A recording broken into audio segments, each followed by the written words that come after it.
Friends, welcome to traditional food kitchen. இன்றைக்கி நம்ம கிச்சனில் ஒரு சூப்பரான மேங்கோ ஐஸ்கிரீம் தாங்க செய்ய போகிறோம். வீட்டில் இருக்க பொருட்களை வச்சு எப்படி ஈஸியாக செய்யலாம்னு பார்க்கலாம். இப்போ இந்த பேனில் ஒரு 1/2 லிட்டர் பால் சேர்த்துக்கிறேன். நான் தண்ணி எதுவும் சேர்க்கலை.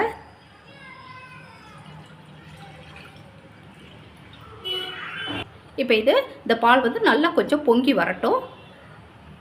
இப்போ ஒரு பவுல் எடுத்து வச்சுருக்கேன். அதில் 2 டீஸ்பூன் அளவுக்கு கார்ன்ஃப்ளவர் மாவு சேர்த்துக்கலாம்.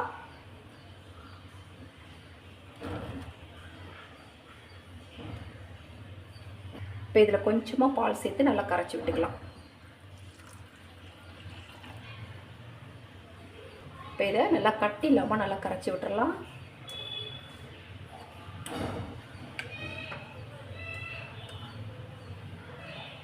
இப்போ இதை நல்லா கட்டி இல்லாமல் கரைச்சி விட்டாச்சு. பாருங்கள், பால் நல்லா கொதிக்க ஆரம்பிச்சிருச்சு. இப்போ நம்ம கலந்து வச்ச கார்ன்ஃப்ளவரை நல்லா கலந்து விட்டுட்டு, ஏன்னா அடியில் தங்கிக்கும். இப்போ அதில் சேர்த்துடலாம். இப்போ இதை நல்லா கலந்து விட்டுக்கிட்டே இருக்கலாம்.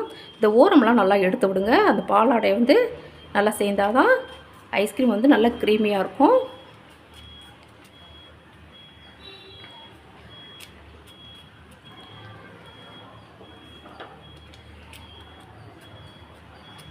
இப்போ இதில் ஒரு 1/2 கப் அளவு சர்க்கரை சேர்த்துக்கலாம். நான் ஒரு 150 கிராம் அளவு சர்க்கரை சேர்க்குறேன். இப்போ இதை நல்லா அப்படி கலந்து விட்டுக்கிட்டே இருக்கலாம்.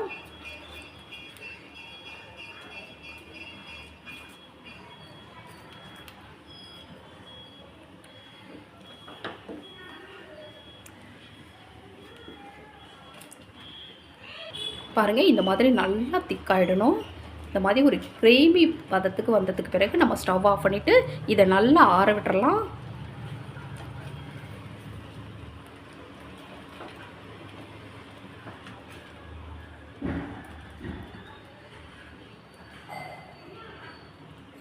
இப்போ நல்லா ஆறிடுச்சு. இப்போ இதை அப்படியே ஒரு மிக்ஸி ஜாருக்கு மாற்றிக்கலாம்.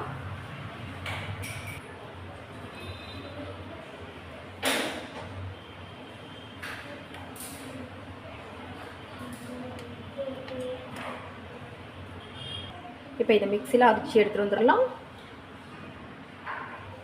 பாருங்கள், இந்த மாதிரி நல்லா ஸ்மூத்தாக அரைச்சி எடுத்துகிட்டு வந்தாச்சு.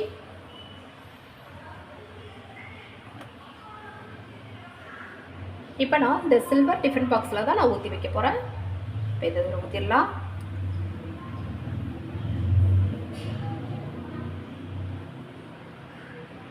இப்போ இதை கவர் பண்ணிடலாம். இப்போ இதுக்கு நம்ம பால் கவர், எண்ணெய் கவர் கூட வச்சு நல்லா கவர் பண்ணிக்கலாம். இப்போ இதை ஒரு மூடி போட்டு மூடிடலாம். நல்லா டைட்டாக மூடிட்டு ஒரு 2 மணி நேரம் இதை ப்ரிசரில் வச்சிடலாங்க.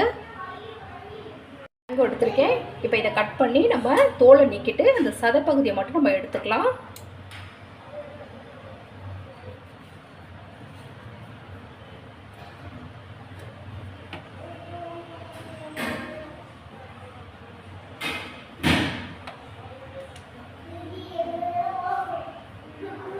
இப்போ கட் பண்ண மாம்பழத்தை இந்த மிக்ஸி ஜாரில் சேர்த்துடலாம். ரொம்ப புளிப்பு இல்லாத மாம்பழமாக பார்த்துக்கோங்க. இப்போ அடுத்ததாக நான் ஒரு 2 நாள் பாலாடை எடுத்து ஃப்ரிட்ஜில் வச்சுருந்தேன். பாருங்கள், ரொம்ப நாளெலாம் எடுத்து வச்சு சேர்த்துறாதீங்க. 2 நாள் வரைக்கும் ஃப்ரிட்ஜில் வச்சு யூஸ் பண்ணலாம். இப்போ இதையும் இதில் சேர்த்துக்கலாம். அப்போ தான் உங்களுக்கு ஐஸ்கிரீம் நல்ல ஒரு க்ரீமியாக இருக்கும். ஒரு 50 கிராம் அளவு நான் சேர்த்துருக்கேன். பாருங்கள், இப்போ 2 மணி நேரம் நான் ப்ரெஷரில் வச்சு வச்சுருந்தேன். பாருங்கள், 2 மணி நேரம் நான் ப்ரெஷரில் வச்சு எடுத்துருக்கேன். பாருங்கள், இந்த மாதிரி தான் இருக்கும். இப்போ இதை அப்படியே நம்ம அந்த மிக்ஸி ஜாரில் சேர்த்துக்கலாம். இப்போ இந்த மேங்கோ கூடவே இதையும் சேர்த்துடலாம்.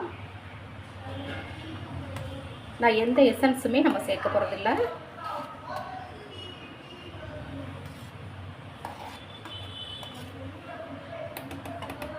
இதை நல்லா மிக்ஸியில் அடித்து எடுத்துகிட்டு வந்துடலாம். நான் பாலாடை மட்டும்தான் அதில் சேர்த்துருக்கேன்.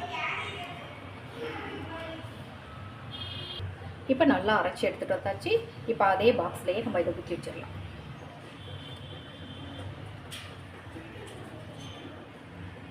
இப்போ அந்த பாக்ஸில் ஊற்றி வச்சுட்டேங்க.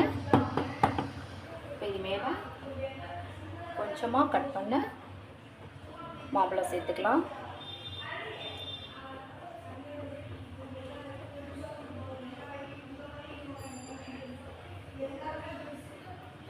இப்போ இதை கவர் பண்ணிடலாம். அதே கவர் வச்சு நான் கவர் பண்ணிக்கிறேன்.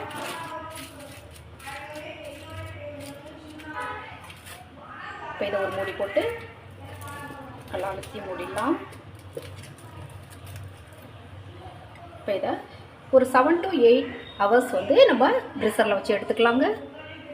ஒரு 7 மணி நேரம் ஆகுது ப்ரீசரில் வச்சு. இப்போ ஓப்பன் பண்ணி பார்க்கலாம்.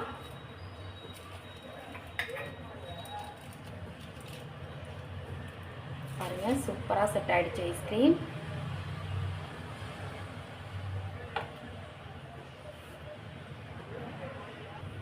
இதில் நம்ம விருப்பத்துக்கு தகுந்த மாதிரி கொஞ்சமாக நட்ஸு சேர்த்துக்கலாம்.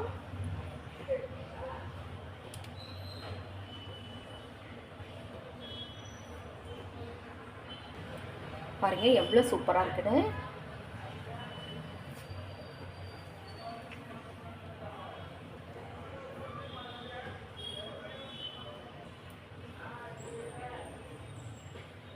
எவ்வளோ சூப்பரான மேங்கோ ஐஸ்கிரீம் எவ்வளோ க்ரீமியாக இருக்குன்னு பாருங்கள்.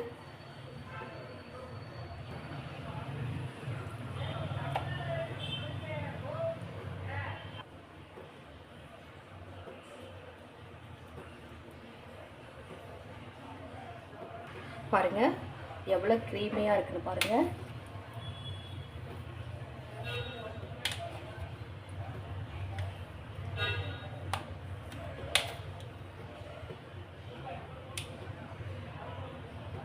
நம்ம க்ரீமோ எசன்ஸோ எதுவுமே நம்ம சேர்க்கல. மேங்கோ, பால், கார்ன்ஃப்ளவர் மாவு இதுதான் நம்ம சேர்த்துருக்கோங்க. நீங்கள் பாலாடை கூட சேர்த்துக்கலாம், ரொம்ப நல்லாயிருக்கும். இந்த மாதிரி ட்ரை பண்ணி பாருங்கள். வீட்டில் இருக்க பொருட்களை வச்சு ஈஸியாக செய்யலாம். இந்த மாதிரி நீங்களும் செஞ்சு பாருங்கள். செஞ்சு பார்த்துட்டு எப்படி இருந்ததுன்னு மறக்காமல் சொல்லுங்கள். நான் செய்த இந்த வீடியோ உங்களுக்கு பிடிச்சிருந்ததுன்னா உங்கள் ஃப்ரெண்ட்ஸ், ரிலேட்டிவ்ஸ் எல்லாருக்கும் ரொம்ப ரொம்ப ஷேர் பண்ணுங்கள், லைக் பண்ணுங்கள். நம்ம சேனலை மறக்காமல் சப்ஸ்கிரைப் பண்ணி சப்போர்ட் பண்ணுங்கள் ஃப்ரெண்ட்ஸ். தேங்க்யூ.